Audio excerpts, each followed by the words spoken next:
everybody, it's Kara again with SCZ Live, and today we're in another one of my favorite places. If you notice, I have a few of those.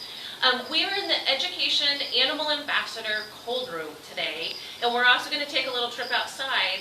But the special thing about this room is it is behind the scenes, so it's not a place that guests usually get to go, and it's the place where the Education Animal or Ambassador animals spend their off time, when they're not out doing programs and promoting our mission of conservation. They're here resting and relaxing and enjoying the fruits of their labor, their conservation benefits. So we actually house a lot of different animals in this room, and please feel free to ask questions as we're going because there is such a variety of animals. I may miss a question that you have.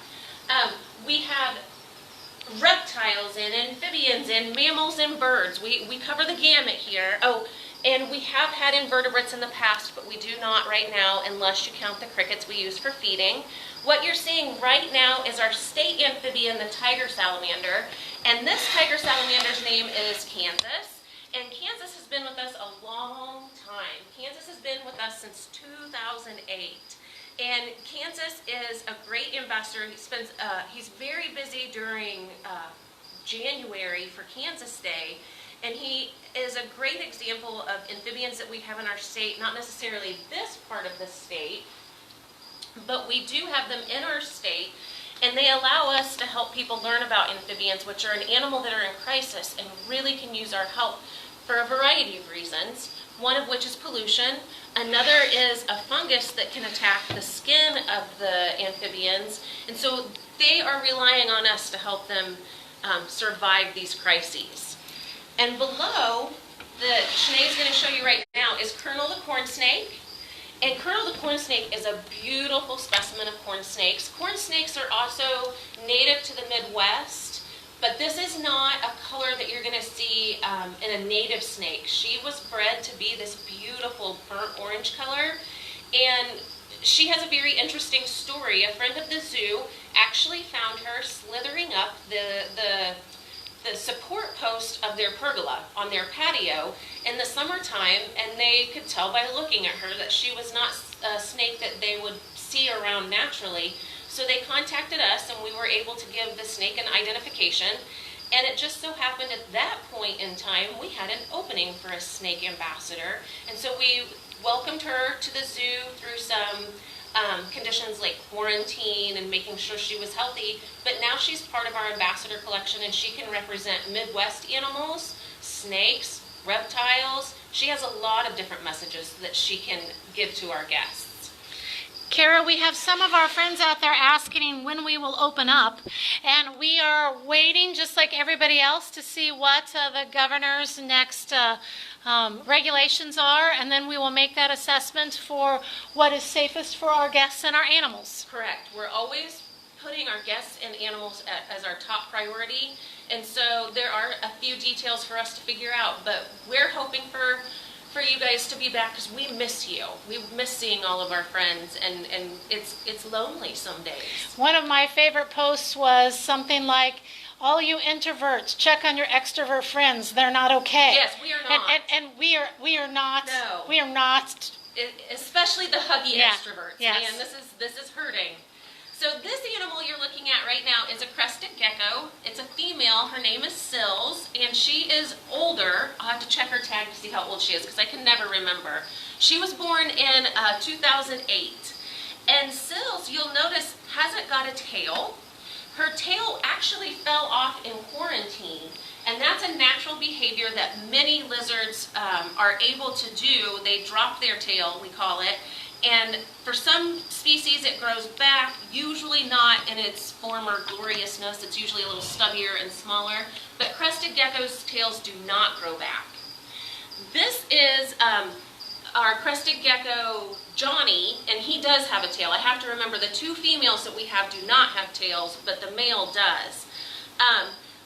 Studies have shown that the males who do not drop their tail, and that's a behavior that they do when they get frightened, the males that do not drop their tail actually have a better chance of mating. So it's better for them to take a risk and keep their tail than to drop it.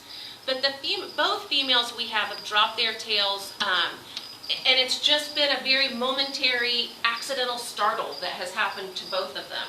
So we have three of those animals. We have Sills, the Crested Gecko, Johnny, the Crested Gecko, and June, the Crested Gecko. One of my favorite animals in this room is one that you can find in your own backyard, and you can do so many conservation-friendly things for them. It is a Woodhouse's toad, and this one is named Woody, and he's back here in the back, and I actually don't know if Woody is a male or a female. He's about 8 years old. So he's a mature adult, and right now he thinks that there is the possibility that we could be a predator. So he's taken the biggest gulp of air he can to make himself look way too big to eat.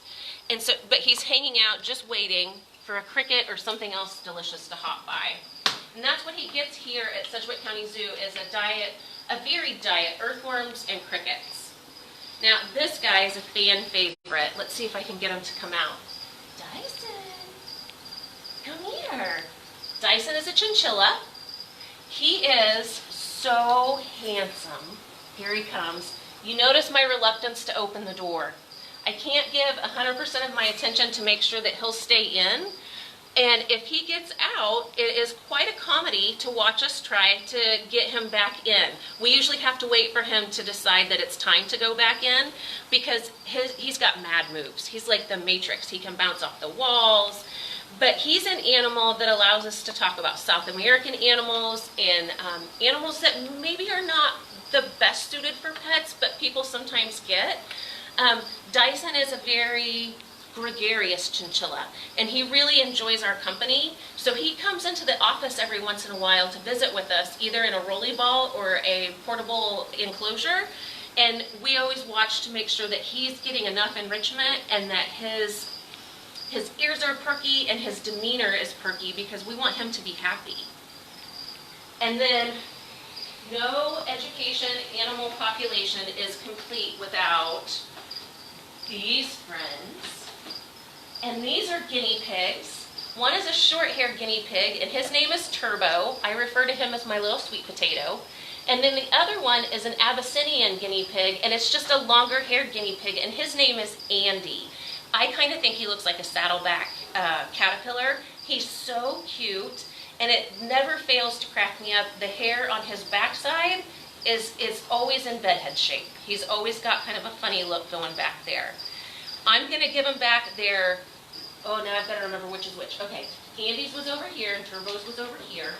But I'm giving them their hides back because they are small prey animals. They feel better when they have a place to hide. So we'll give them those hides back, and they'll pop right back under them. And Kara, I noticed that what we're keeping them in is much larger than what I see sold in pet stores for guinea pigs. I'm sorry, I walked right in front of the camera, but this enclosure right here is often one that is advertised as guinea pig size. It's far too small. Even if we had one guinea pig, we wouldn't have them in an enclosure much smaller than this. Guinea pigs require much more specialized care than most people think of. Many times people get guinea pigs as pets, and they live 8 months to a year. Guinea pigs should really be living, in some cases, with great health, upwards of 8 years. And so we've done a lot of diet studies to make sure that the guinea pigs that we have here at Sedgwick County Zoo have the best nutrition. They're getting the exercise they need, and they're also being socialized to make sure they aren't nippy. Now, because it's a gorgeous day here in Kansas, we're going to step outside and show you some of our friends that are outside. And they're going to be super excited to see me, because when they see me in the afternoon, they know it means that there's a snack coming. These are our chickens. We have a third.